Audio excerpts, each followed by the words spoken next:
Joining us right now is somebody who I've been following since, I started with the NFL Network in 2003. He is now part of the paparazzi for years now with Fox Sports. He was kind enough to run in my charity run for St. Jude earlier this year, and he's come up with launching the dual threat system training program. Michael Vick here on the Rich Eisen Show once again. How are you? Michael Vick here on the Mercedes-Benz Vans phone line. What's up, Michael? What's up, Rich? How you doing? I'm doing fine. I'm doing great. Where have I found you? Where are you?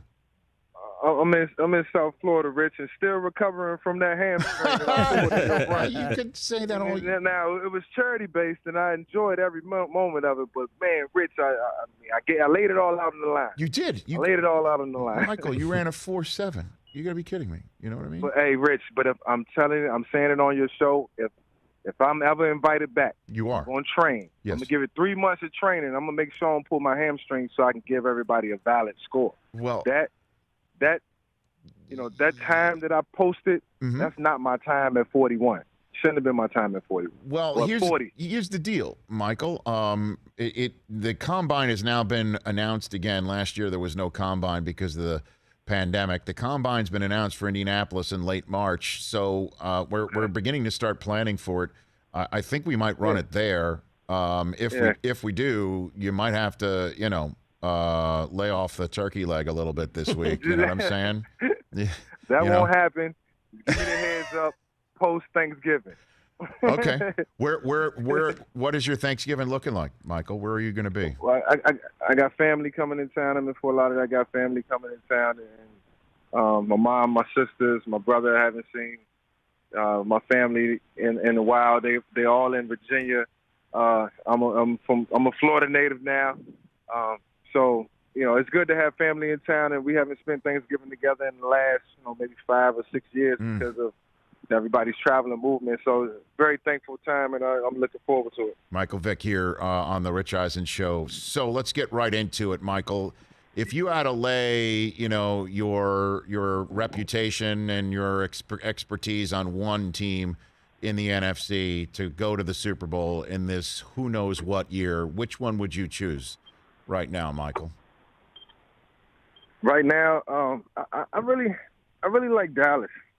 And I say that because, when I look at their offense, I think Dak is peaking right now. I think he's playing at a high level. And I think once Kellen Moore looks back at this Kansas City Chiefs game and the loss, he'll realize that I need to utilize Zeke more somehow, some way. So that should make him a better play caller in the run game. And I can see Mike McCarthy assisting in that. And then the receivers, once they get Amari Cooper back, $20 million man needs to be on the field. Whatever protocol needs to happen. And, I like the compliment with CeeDee Lamb. So, the defense, they're missing some pieces and some guys are out. But once they get those guys back, I think, they can make a Super Bowl run.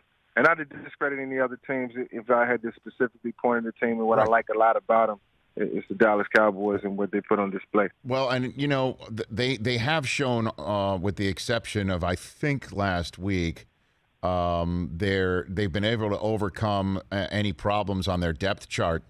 That would normally take a team down. They've had a pass rush despite not having Tank Lawrence and now Randy Gregory, and it looks like they're going to get both back.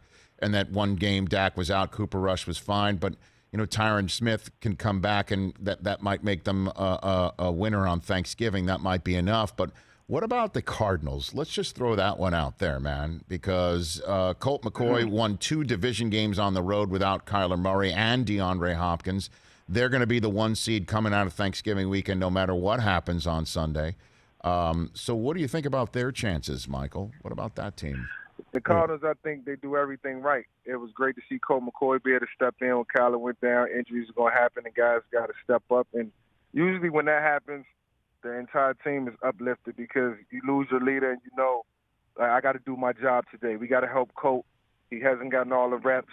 He's a guy that we know he's capable, but we need to do our job and make his job easier, whether on defense is getting the ball back or offense, just playing smart football.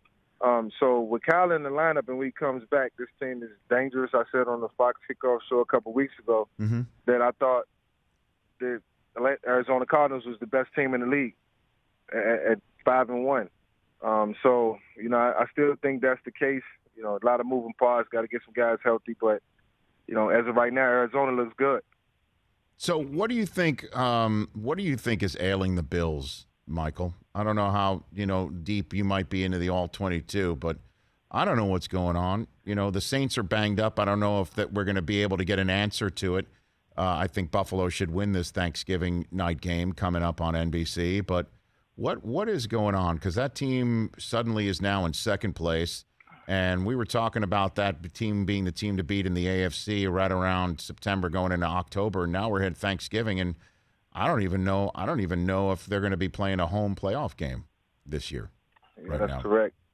And I think the loss to the Tennessee Titans that night took a lot out of the Buffalo Bills. It was, one of those deflating losses where you give it everything you got, and then in the end it don't go right.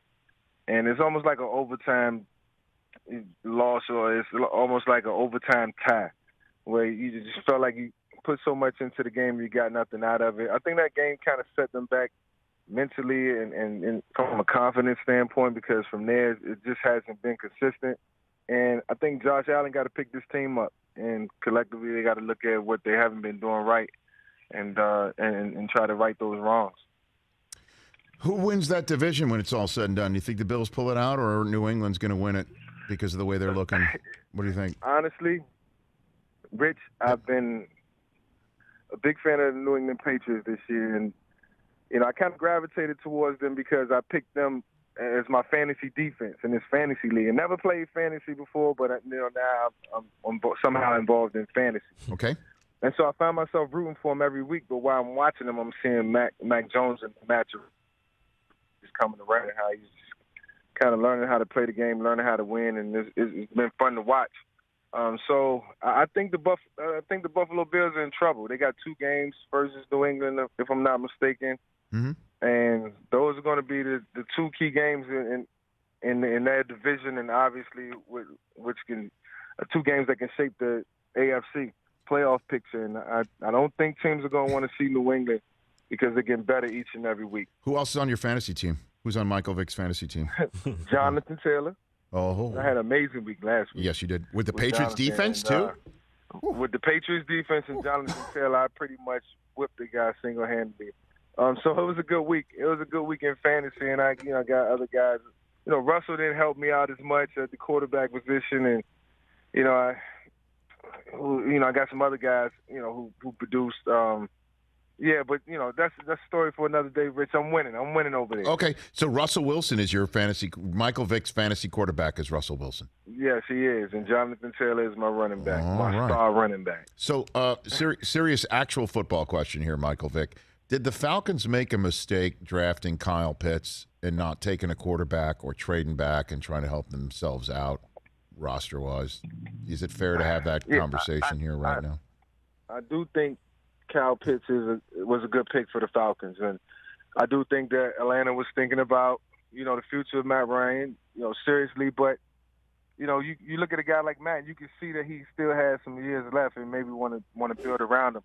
But I did think that it was an opportunity to draft one of these young guys. Maybe you could have got Mac Jones, and you could have set Mac behind Matt, and that wouldn't have been beneficial for New England, but for Atlanta in the long term, it would have. I think it would have paid dividends. Or it was any of those guys.